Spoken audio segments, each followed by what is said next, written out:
بسم اللہ الرحمن الرحیم۔ حدیث مبارک صحیح مسلم۔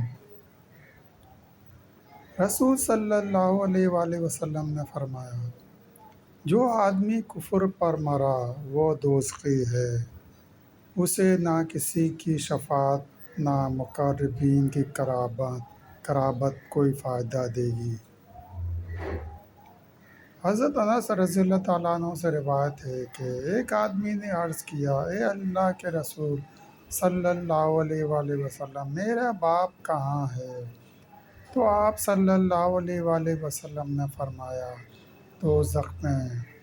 جب وہ آدمی واپس جانے لگا تو آپ صلی اللہ علیہ وآلہ وسلم نے اس کو بلایا اور پھر فرمایا کہ میرا باپ اور تیرا باپ دونوں دوزخ میں ہیں۔ صحیح مسلم۔ تشریح: کیونکہ وہ کفر پر مرے تھے، جو کفر پر مرے وہ دوزخی ہے۔ اور بعض حضرات فرماتے ہیں کہ رسول صلی اللہ علیہ وآلہ وسلم کے والد مسلمان تھے، لیکن یہاں باپ سے مراد آپ صلی اللہ علیہ وآلہ وسلم کا چچا ابو طالب ہے۔ اور اہل عرب کے اسلوب کے مطابق چچا پر باپ کا اطلاق کر دیا جاتا ہے۔ واللہ اعلم۔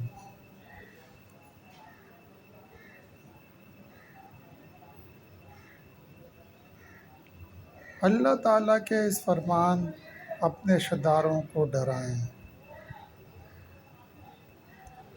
حضرت ابو ہریرہ رضی اللہ تعالیٰ عنہ سے روایت ہے کہ جب یہ آیت کریمہ نازل ہوئی کہ ترجمہ اپنے قریبی رشتہ داروں کو ڈرائیے، تو رسول صلی اللہ علیہ وآلہ وسلم نے قریش کو بلایا، عام و خاص سب کو جمع فرمایا۔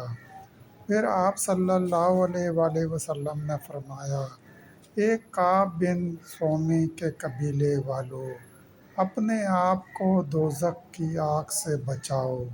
اے مروہ بن کعب کے قبیلہ والو، اپنے آپ کو دوزخ کی آگ سے بچاؤ۔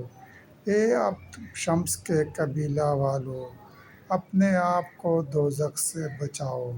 اے عبد مناف کے قبیلہ والو، اپنے آپ کو دوزخ سے بچاؤ۔ اے بنی ہاشم کے قبیلہ والو، اپنے آپ کو دوزخ سے بچاؤ۔ اے بنی عبد المطلب والو، اپنے آپ کو دوزخ سے بچاؤ۔ اے فاطمہ، اپنے آپ کو دوزخ سے بچا لے، کیونکہ میں تمہارے لیے اللہ سے کسی چیز کا اختیار نہیں رکھتا۔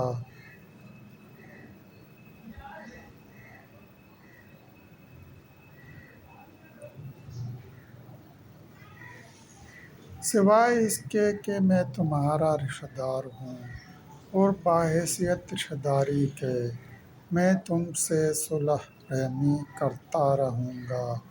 صحیح مسلم۔ دوستو، سلسلہ بھی جاری ہے۔ مزید حدیث مبارکہ سننے کے لیے چینل کو سبسکرائب کریں اور گھنٹی کے نشان کو لازمی پریس کریں۔ لائک کریں، شیئر کریں۔